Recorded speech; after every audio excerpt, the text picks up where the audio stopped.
नमस्तेऽस्तु भगवन् विश्वेश्वराय महादेवाय त्र्यम्बकाय त्रिपुरान्तकाय त्रिकाग्निकालाय कालाग्निरुद्राय नीलकण्ठाय मृत्युञ्जयाय सर्वेश्वराय सदाशिवाय श्रीमान् महादेवाय नमः।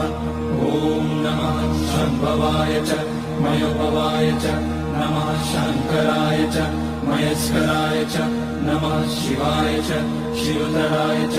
ॐ त्र्यम्बकं यजामहे सुगन्धिं पुष्टिवर्धनम् उर्वारुकमिव बन्धनान् मृत्योर्मुक्ष्यमामृतात्।